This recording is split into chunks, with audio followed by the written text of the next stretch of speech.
ہمارے نبی علیہ الصلوۃ والسلام اعلان نبوت سے قبل بھی صادق اور امین کہلائے، تو پھر کیا ہمیں زیبا ہے کہ ہم جھوٹ بولیں؟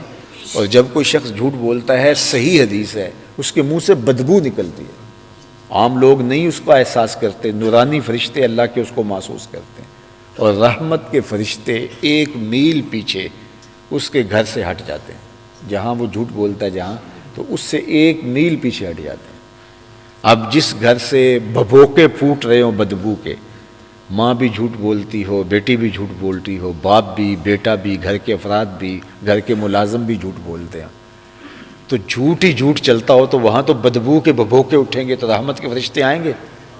کبھی بھی نہیں آئیں گے۔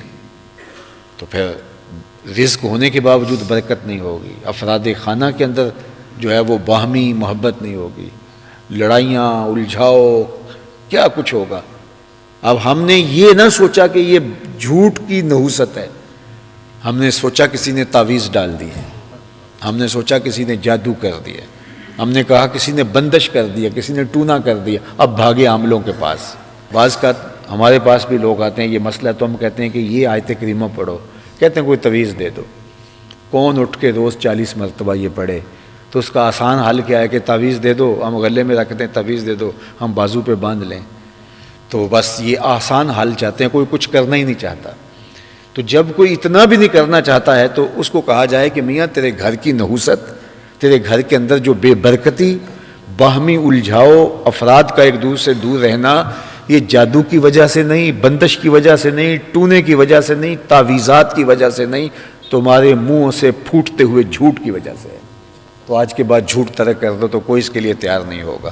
تو پھر سوکھا کام یہی نا، عاملوں کے پاس جاؤ، تو میلے لگے ہوں ان کے پاس، بڑے پڑھے لکھے لوگ بھی ہیں ان کے پاس بیٹھے ہوتے ہیں، عاملوں کے پاس، وہ کہتے ہیں نہیں اس نے بات بتا دی ہے، اور ہر عامل کہتا ہے بس ایک آپ کے خاندان میں خاتون ہے، اس کا چھوٹا سا قد ہے، رنگ اس کا تھوڑا سانولا ہے، تو اس نے سب کچھ کیا ہوا ہے، تو خاندان کے اندر ایک عورت تو ایسی ہوتی ہے، تو فوراً ذہن کلک کر جاتا ہے اچھا ہاں اس عورت نے، خواہ کی نفرت بھی پیدا ہو گئی اور بیماری کا حل بھی نہیں ہوگا۔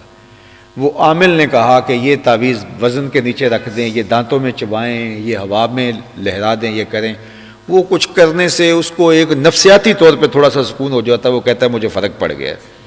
کوئی فرق نہیں پڑتا، پھر 4 دن کے بعد وہی ہوتا ہے، اس لیے کہ بیماری کا علاج نہیں کیا، بیماری وہ تھی نہیں، تشخیص صحیح نہیں ہوئی۔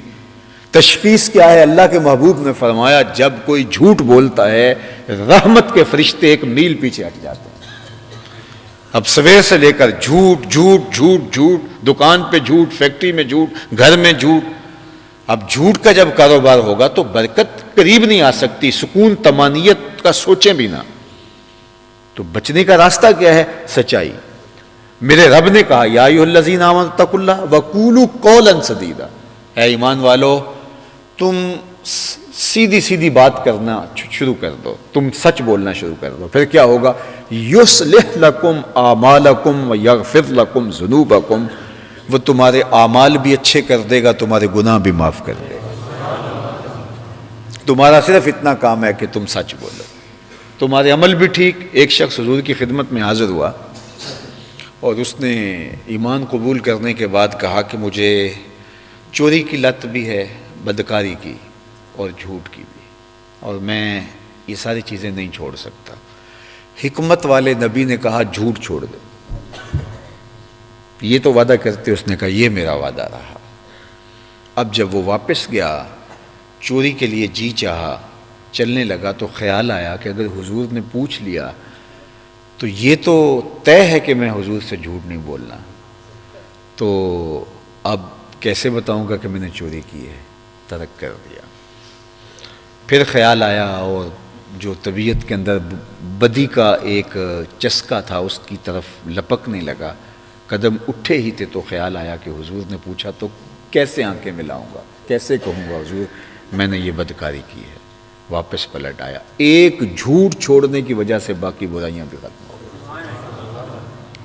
اللہ فرماتا ہے تم سیدھی سیدھی بات کرنے کی عادت اپنا لو، پھر کیا ہوگا؟ یصلح لکم اعمالکم، تمہارے عمل ستھرے کر دوں گا، ویغفر لکم ذنوبکم، اور تم سچ بولنا شروع کر دو گے میں تمہارے گناہ معاف کر دوں گا۔